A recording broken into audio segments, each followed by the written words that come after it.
AP BJP అధ్యక్షురాలు దగ్గుబాటి పురంధేశ్వరి గారు AP ఎన్నికల సంఘానికి పోలీసుల మీద చాలా స్ట్రాంగ్ లెటర్ రాశారండి.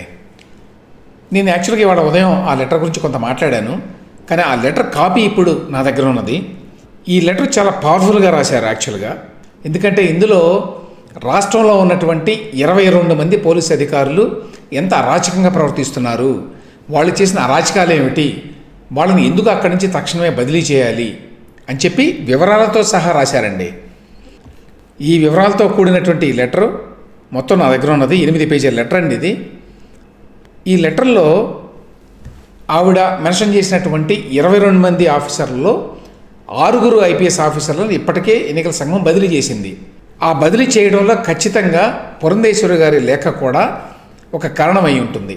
ఎందుకంటే ఆవిడ రాసింది మార్చి 26వ తేదీన, ఈ అధికారుల్ని ట్రాన్స్ఫర్ చేసింది మొన్నే, కాబట్టి దాని యొక్క ప్రభావం ఖచ్చితంగా ఉంటుంది. కానీ ఇందులో ఉన్న విశేషాలు ఏంటంటే ఆ 6 కాకుండా మిగతా వాళ్ళందరి మీద కూడా ఆవిడ ఆధారాలతో సహా ఆరోపణలు చేశారండి. అంటే స్పెసిఫిక్గా ఇచ్చారు ఆరోపణ ఏమిటి అనేది కూడా. ఇందులో ముఖ్యమైనది చెప్పుకోదగ్గది ఏంటంటే, ప్రస్తుతం ఏపీ పోలీసు వ్యవస్థలో టాప్లో ఉన్నటువంటి 2 అధికారులు, హెచ్ఓపిఎఫ్ అంటారు, హెడ్ ఆఫ్ పోలీస్ ఫోర్స్ అని, అంటే డీజీపీ, ఆయన రాజేంద్రనాథ్ రెడ్డి గారు. మరొకరు డీజీ ఇంటెలిజెన్స్గా ఉన్నటువంటి పి సీతారామాంజనేయులు గారు. సీతారామాంజనేయులు గారు జగన్మోహన్ రెడ్డి గారికి కావాల్సినవన్నీ కూడా ఇంటెలిజెన్స్ రూపేణా చేస్తున్నారు. చాలామందిని బెదిరించడంలో, భయపెట్టడంలో, వెనక నుంచి అనేక చట్ట వ్యతిరేక కార్యకలాపాలు చేయడంలో ఆయన పాత్ర చాలా ఉంది అనే విమర్శలు ఉన్నాయి. వీళ్ళిద్దరితో మొదలైందండి ఈ లిస్టు. రాజేంద్రనాథ్ రెడ్డి గారి మీద ఏం రాశారో తెలుసా? ఈ రిమార్క్స్లో వీరు పురంధేశ్వరి గారు, ఆయన 2022 ఫిబ్రవరి నుంచి ఇన్ఛార్జ్ డీజీపీగా ఉన్నారు. యాక్చువల్గా డీజీపీని నియామకం చేయాల్సి ఉంది, కానీ ఆ నియామకానికి సంబంధించినటువంటి లిస్టుని ఇంతవరకు రాష్ట్ర ప్రభుత్వం కేంద్రానికి, అంటే యూపీఎస్సీకి పంపించలేదు అనేది ఒకటి కాగా, రెండవది ఈయన సీక్రెట్ రిజర్వ్ ఫండ్ అని ఒకటి ఉంటుందండి, 7.5 కోట్ల రూపాయలు దానిని డీజీపీగా ఉన్నటువంటి రాజేంద్రనాథ్ రెడ్డి గారు మాయం చేశారు అని చెప్పి ఆరోపించారు ఇందులో.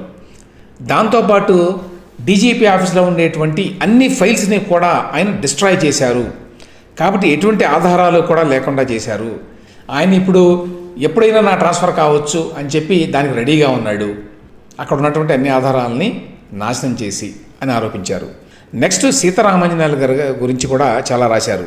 అదేమిటంటే, ఈ మధ్య పిఎం గారి మీటింగ్ చిలకూరుపేటలో జరిగినప్పుడు రెడ్డి పోలీస్ అధికారులు మాత్రమే అక్కడ పోస్ట్ చేసే విధంగా ఈయనే వెనకుండి చేశాడు అని చెప్పి చాలా స్పష్టంగా రాశారండి. అంతేకాదు అపోజిషన్ పార్టీ క్యాడర్ ఎవరో కూడా ఎక్కువ మంది ఈ సభకి హాజరు కాకుండా, అంటే ప్రధానమంత్రి గారి సభకి హాజరు కాకుండా చాలా చెక్ పోస్టులు, చెక్ పాయింట్లు పెట్టి వాళ్ళని ఆపేశారు అని ఆరోపించారు. అలాగే ఈ ఎన్నికలు, సర్వేలు ఇట్లాంటివన్నీ చట్టవిరుద్ధంగా, చట్ట వ్యతిరేకంగా, నియమ నిబంధనలకు విరుద్ధంగా నిర్వహించడం కోసం అని చెప్పి ఈ సీతారామాంజనేయులు గారికి 40 కోట్ల ఫండ్ని ఇచ్చారు. ఎవరు ఇస్తారు? వైసీపీ వారు ఇచ్చారు అని చెప్పి కూడా పురంధేశ్వరి గారు ఇందులో ఆరోపించారు. చాలామంది అపోజిషన్ లీడర్స్ని అరెస్ట్ చేయడంలో ఈ సీతారామాంజనేయులు గారి పాత్ర ఉన్నది అని చెప్పారు. ఆయన చాలా రూత్లెస్, మెర్సిలెస్గా ఉంటాడు. ఆయన ఎస్పీలను కూడా టెర్రరైజ్ చేస్తాడు, భయోత్పాతం క్రియేట్ చేస్తాడు, వాళ్ళల్లో చేసి తనకు కావాల్సినట్టుగా పనిచేయించుకుంటాడు. అలాగే వైఎస్ఆర్సీపీ లీడర్లు కావచ్చు, వైఎస్ఆర్సీపీ అనుకూల పోలీస్ ఆఫీసర్లు కావచ్చు, వాళ్ళు చేసేటువంటి ఇల్లీగల్ యాక్టివిటీస్ ఏవైతే ఉంటాయో వాటి మీద ఆయన అసలు దృష్టి పెట్టాడు, వాటిని పట్టించుకోడు, వాటిని పరిగణలోకి తీసుకోడు అని చెప్పి కూడా రాశారు. ఈయన 3 ఏళ్ళుగా ఇప్పుడు డీజీ ఇంటెలిజెన్స్గా ఉన్నారు. ఆయన ఎనార్మస్ క్లౌట్, ఆయన యొక్క ప్రభావం చాలా ఎక్కువ ఉన్నది ఇప్పుడు. ఎందుకంటే ఆ పొజిషన్లో ఆయన 3 ఏళ్ళుగా ఉన్నాడు. ఆయన ఎస్పీలని అలాగే ఇతర సీనియర్ అధికారులని భయపెడుతున్నాడు, అక్రమ కార్యకలాపాలు చేయాలి ఈ ఎన్నికల్లో అని చెప్పి సీతారామాంజనేయులు గారి గురించి పురంధేశ్వరి గారు ఇవన్నీ రాశారండి. ఇక నెక్స్ట్ వ్యక్తి పివి సునీల్ కుమార్ గారు. అందరికీ తెలుసు, ఈయన గతంలో సిఐడి చీఫ్గా ఉన్నాడు. ఆయన ఉన్నప్పుడే రఘురామకృష్ణరాజు గారిని ఎత్తికెళ్ళిపోవడం, కిడ్నాప్ చేయడం హైదరాబాద్ నుంచి ఇవన్నీ జరిగినాయి. ఆయన గురించి ఆయన ప్రస్తుతం డీజీ డిజాస్టర్ మేనేజ్మెంట్లో ఉన్నాడు. ఈ సునీల్ కుమార్ గారు ఆయన వైఎస్ఆర్సీపీ కోసం యాక్టివ్గా క్యాంపెయిన్ చేస్తున్నాడు. అన్ని దళితవాడల్లో తన అంబేద్కర్ ఇండియా మిషన్ అనేటువంటి ఒక సంస్థను పెట్టుకొని ఆ సంస్థ ద్వారా ఈ దళితవాడల్లో ఆయన ఈ ప్రచారం చేస్తున్నాడు వైఎస్ఆర్సీపీకి అనుకూలంగా. అలాగే ఆయన హిందూయిజానికి వ్యతిరేకంగా మాట్లాడిన మాటలు, తర్వాత బ్రిటిష్ వారి పరిపాలనే చాలా మెరుగ్గా ఉంది అనేటువంటి మాటలు, ఇట్లాంటివన్నీ కూడా అధికారిగా ఉండి మాట్లాడారు. దాని మీద ఒక దర్యాప్తు కూడా జరుగుతోంది అధికారికంగా.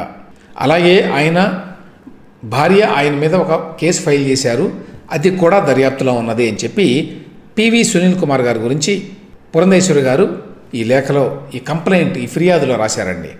ఆ తర్వాత ప్రస్తుతం సిఐడి చీఫ్గా ఉన్నటువంటి ఎన్ సంజయ్, ఆయన మీడియా వారిని చాలా కాలంగా బెదిరిస్తున్నాడు.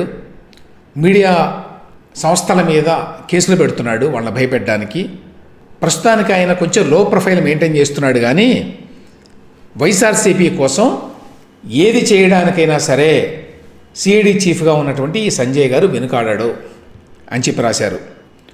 ఏసీబీ వారట ఈయన సిఐడి చీఫ్ అండి, కానీ ఏసీబీ వారు ఈయన మరి లంచం తీసుకున్నారని చెప్పి వాళ్ళు కనుగొన్నారట. అందువల్ల ఈయన వారికి లోబడి వారికి ఏది కావాలంటే అది చేస్తాడు అని కూడా పురంధేశ్వరి గారు ఈ లేఖలో ఆరోపించారండి. అంటే వీళ్ళంతా ట్రాన్స్ఫర్ చేయాల్సిన వారు తక్షణమే వీళ్ళందరినీ బదిలీ చేయాలని చెప్తున్నారు. ఇక మరొక ఇంపార్టెంట్ పర్సనాలిటీ కె రఘురామరెడ్డి గారు. ఈయన ఐజీ విజిలెన్స్ అండ్ ఎన్ఫోర్స్మెంట్. ఈయనకి తెలుసు అందరికీ, ఈయన చంద్రబాబు నాయుడు గారి అరెస్ట్లో ప్రధాన పాత్ర వహించారు. ఆయనకి స్వీపింగ్ పవర్స్ ఇచ్చారు ఇప్పుడు రైడ్స్ అవి చేయడానికి ఈ మధ్యకాలంలోనే అని చెప్పి రాశారు పురంధేశ్వరి గారు. అలాగే 32 కోట్ల రూపాయల ఫండ్స్ ఇచ్చారు ఈయనకి, ఈయన కార్యకలాపాలన్నీ చేయడానికి అన్నమాట. అంటే జగన్మోహన్ రెడ్డి గారికి, వైకాపాకి ఎవరైతే పడారో, ఎవరైతే ప్రత్యర్థులు ఉన్నారో, రాజకీయ ప్రత్యర్థులు, వాళ్ళందరి మీద ఏదో కేసులు పెట్టి, వ్యాపార రీత్యానో మరొకరు ఇచ్చానో కేసులు పెట్టి వాళ్ళని ఇబ్బంది పెట్టడం కోసం అని చెప్పి ఇన్ని నియోగిస్తున్నారు. ఇందుకోసం 32 కోట్ల రూపాయలు ఆయనకి కేటాయించారు డబ్బు అని కూడా రాశారు. ఆయన ప్రస్తుతం ప్రశాంత్ రెడ్డి ఐపీఎస్ అనే ఆయనతోటి ఆ కోఆర్డినేషన్ చేసుకుంటూ ఇంటెలిజెన్స్ సెల్ ఏదో ఉందట, అక్కడ పోస్ట్ చేశారట ప్రశాంత్ రెడ్డి గారిని. ఆయనతో కోఆర్డినేట్ చేసుకుంటూ ఈయన టెలిఫోన్ ట్యాపింగ్ లాంటి కార్యక్రమాలు కూడా చేస్తున్నారు వీళ్ళు అని ఆరోపించారండి. దాని ద్వారానే వారు ఈ ప్రత్యర్థుల మీద ఈ దాడులు చేయడం ఇట్లాంటివన్నీ చేస్తున్నారు. ఎట్లయితే తెలంగాణలో జరిగిందో గతంలో అదే విధంగా అన్నమాట. ఇక వారితో పాటు మిగతా వాళ్ళందరి మీద కూడా డీటెయిల్గా రాశారండి. Kranthi Rana Tata, CP commissioner of police Vijayawada, Palraj IG Guntur range, ఈయన కూడా ట్రాన్స్ఫర్ చేసేసారు ఆల్రెడీ. ఈయన గురించి ఏం రాశారండి, ఆయన ఈ మధ్య పిఎం గారు మీటింగ్ పెట్టారు కదా చిలకలూరుపేటలో, ఆ రేంజ్కి ఈయన ఇన్స్పెక్టర్ జనరల్, ఆయన డీజీ ఇంటెలిజెన్స్ అంటే మన సీతారామాంజనేయులు గారు, వీరు ఎస్పీ రవిశంకర్ రెడ్డి గారు, అలాగే మరో ఎస్పీ పరమేశ్వర్ రెడ్డి గారు, మరో ఎస్పీ తిరుమలేశ్వర్ రెడ్డి గారు, వీళ్ళందరూ కలిసి ప్రధానమంత్రి గారి మీటింగ్ సక్రమంగా జరగకుండా వీళ్ళు కుట్ర పన్నారు అని చెప్పి రాశారు. ఆ కుట్ర పన్నడంలో ఈ పాలరాజు గారు ఉన్నారు ప్రధాన పాత్ర. ఈయన hard core YSRCP follower and very tactical అని కూడా రాశారు. ఈయన వైఎస్ఆర్సీపీ కోసం ఏమైనా చేస్తాడు అని రాశారు. ఈ పాలరాజు గారిని ఇప్పుడు ట్రాన్స్ఫర్ చేశారండి ఈ పురంధేశ్వరి గారి కంప్లైంట్ తర్వాత. అలాగే ఇంకా మిగతా వాళ్ళు విశాల్ గొన్ని, విజయారావు, అమ్మిరెడ్డి, అంబురాజన్, ఇందులో కొంతమందిని ఆల్రెడీ ట్రాన్స్ఫర్ చేశారు. అందులో అంబురాజన్ గారు ఉన్నారు. ప్రశాంత్ రెడ్డి, ఈయన పేరు చాలాసార్లు వచ్చిందండి. పరమేశ్వర్ రెడ్డి ఈయన ఆల్రెడీ ట్రాన్స్ఫర్ చేశారు. రవిశంకర్ రెడ్డి ఈయన ఆల్రెడీ ట్రాన్స్ఫర్ చేశారు. ఫకీరప్ప, జి కృష్ణకాంత్, సిద్ధార్థ కౌశల్, రఘువీరారెడ్డి, జాషువా ఈయన ఆల్రెడీ ట్రాన్స్ఫర్ చేశారు. తిరుమలేశ్వర్ రెడ్డి నెల్లూరు ఎస్పీ ఈయన కూడా బదిలీ చేశారు. రాధిక ఐపీఎస్, ఇప్పుడు వీళ్ళ గురించి ఎంత డీటెయిల్గా రాశారంటే ఉదాహరణకి రాధిక ఐపీఎస్ తీసుకోండి. ఆవిడ శ్రీకాకుళం ఎస్పీగా ఉన్నారు. ఆవిడ అచ్చెన్నాయుడు గారిని ఎట్టి పరిస్థితుల్లో ఓడించాలి అనేటువంటి బాధ్యతని ఆవిడకి అప్పచెప్పారు అధికార పార్టీ వాళ్ళు చెప్తున్నారు పురంధేశ్వర్ గారే. అలాగే ఆనందరెడ్డి అని చెప్పి ఎస్పీ నాన్ క్యాడరాట్, ఈయన అంటే ప్రమోటీ అనమాట. ఈయన 2 సార్లు ఈయనకి ప్రమోషన్లు ఇచ్చారు, ఎందుకు ఎస్పీ క్యాడర్కి రావడానికి అనమాట. విజయసాయిరెడ్డి గారి శిష్యుడు అనమాట ఈయన, ఈ ఆనందరెడ్డి గారు. ఆయన ఇప్పటికీ విశాఖపట్నంలో 3 సంవత్సరాల పాటు ఉన్నట్టు ఈయన ప్రస్తుతం ఆయన ఇంటెలిజెన్స్లో వేశారట ఆయన్ని, మళ్ళీ ఇప్పుడు విశాఖపట్నానికి వేసుకున్నారు. అంటే ఇదంతా ఉద్దేశపూర్వకంగా కావాలనే చేశారు అని ఇట్లా ప్రతి ఒక్క వ్యక్తి గురించి, ప్రతి ఒక్క ఎస్పీ గురించి, ఇతర ఐపీఎస్ అధికారుల గురించి చాలా వివరణాత్మకంగా పురంధేశ్వరి గారు ఎన్నికల సంఘానికి ఈ లేఖ రాశారండి. కాబట్టి దీని వెనక ఎంత కథ ఉన్నది అని మనకు తెలిసింది. మరి పురంధేశ్వరి గారు ఈ సమాచారాన్ని అంతా సంపాదించి రాజేంద్రనాథ్ రెడ్డి గారిని, సీతారామాంజనేయులు గారిని, పివి సునీల్ కుమార్ గారిని, ఎన్ సంజయ్ గారిని, కె రఘురామరెడ్డి గారిని, అందరూ కూడా కీలకమైన వ్యక్తులు వీళ్ళు ఈ 5గురు. మిగతా వాళ్ళంతా కూడా కీలకమైన వ్యక్తులే, కానీ వీళ్ళు టాప్ పొజిషన్స్లో ఉన్నారు పోలీసులో, టాప్ బ్రాస్ అన్నమాట వీళ్ళు. వీళ్ళను కూడా బదిలీ చేయాలి అని చెప్పి ఆవిడ డిమాండ్ చేశారు. ఆవిడ చెప్పారు లెటర్లో, నేను ఇక్కడ అన్ని డీటెయిల్స్ కూడా ఇస్తున్నాను, అన్ని వివరాలు ఇస్తున్నాను, ఎందుకు వీళ్ళని ట్రాన్స్ఫర్ చేయాలి, వీళ్ళ మీద ఉన్నటువంటి ఆరోపణలు ఏంటి, అవన్నీ మీరు చెక్ చేసుకోవచ్చు అని చెప్పి ఇచ్చారు. సో ఈ నేపథ్యంలో ఆవిడ రాజేంద్రనాథ్ రెడ్డి గారు 7.5 కోట్లు, సీతారామాంజనేయులు గారికి ఏమో 40 కోట్లు, అలా వీళ్ళు డబ్బులు ఇచ్చి మరీ చాలా పనులు చేయిస్తున్నారు వైసీపీ వాళ్ళని చెప్పారు. ఇక్కడ రఘురామరెడ్డి గారికి కూడా 32 కోట్ల రూపాయలు ఇచ్చారు. ఇది ప్రత్యర్థుల మీద దాడులు చేయడానికి, వాళ్ళ మీద కేసులు పెట్టడానికి, వాళ్ళని హెరాస్ చేయడానికి అని. సో దీని మీద ఎన్నికల సంఘం ఎట్లాంటి చర్యలు తీసుకుంటుంది అనేది ఇప్పుడు చూడాలండి మనం.